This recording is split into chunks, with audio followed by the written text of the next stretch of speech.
തിരുവാതിരയൊക്കെ അല്ലേ, തിരുവാതിരപ്പുഴക്കും കഞ്ഞിയൊക്കെ ഉണ്ടാക്കണ്ടേ? പറച്ചിൽ കിടക്കുന്നത് ഞാനും ഉണ്ടാക്കുന്നതെന്ന് ഒരിക്കലല്ല കേട്ടോ, ഞാനല്ല കേട്ടോ ഉണ്ടാക്കുന്നത്, ചേച്ചിയാട്ടോ ഉണ്ടാക്കുന്നത്. അപ്പോൾ രാവിലെ ഞാൻ അങ്ങോട്ടേക്ക് ചെന്നപ്പോഴേക്കും ഇതാ കുറച്ച് കിഴങ്ങ് വർഗ്ഗങ്ങളെല്ലാം സെറ്റാക്കി വെച്ചിട്ടുണ്ടായിരുന്നു. കാച്ചിൽ, ചേന, ചേമ്പ്, കൂർക്ക, ചെറുകിഴങ്ങ്, പിന്നെ പച്ചക്കായ, കപ്പ, ഇതെല്ലാം കൂടി ഞങ്ങൾ ചുരണ്ടി ക്ലീൻ ചെയ്തൊക്കെ എടുത്തു. പിന്നെ അരിയിലും പിടിക്കലൊക്കെ ചേച്ചി തന്നെയാട്ടോ ചെയ്തത്. ചേനയൊന്നും ഞാൻ എടുക്കാൻ നിന്നില്ല.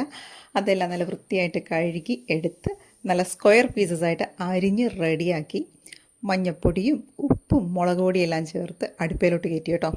പിന്നെ അവിടെ കിടന്ന് എല്ലാം കൂടി നന്നായിട്ട് വെന്ത് ഉടഞ്ഞ് സെറ്റായി വരുമ്പോൾ കണ്ടോ, നന്നായിട്ട് ഒന്ന് ഉടയണം കേട്ടോ. ഈ കപ്പയും പിന്നെ ചേനയെല്ലാം നല്ല അടിപൊളിയായിട്ട് വെന്തുടയണം, എന്നാലേ നമുക്കത് നല്ലൊരു രസം ഉണ്ടാകത്തുള്ളൂ. പിന്നെ തേങ്ങ പൊട്ടിച്ചു, തേങ്ങ ചുരണ്ടി അതിലേക്ക് വെളുത്തുള്ളി, ജീരകം, ചെറിയുള്ളി എല്ലാം കൂടിയിട്ട് നന്നായിട്ടൊന്ന് ചതച്ച് കുറച്ച് കറിവേപ്പിലയും കൂടി ചേർത്ത് കേട്ടോ. എന്നിട്ട് നന്നായിട്ട് ഇതിൻ്റെ കൂടെ സെറ്റാക്കി. അതിനിടയിൽ നമ്മൾ വൻപയറും കൂടി നന്നായിട്ട് വേവിച്ച് ചേർത്തിട്ടുണ്ട്. നന്നായിട്ട് വെന്ത് ഉടച്ചെടുക്കുക കേട്ടോ. ലാസ്റ്റ് നല്ല കറിവേപ്പിലയും പച്ച വെളിച്ചെണ്ണയും കൂടി നന്നായിട്ട് തൂകി ഇളക്കിങ്ങ് എടുക്കണം. അപ്പോൾ വരുന്ന ഒരു മണമുണ്ട്, അടിപൊളി മണം. അതിൻ്റെ പൊന്നെ ചുറ്റോളം ഒന്നും കാണാൻ പറ്റില്ല കേട്ടോ.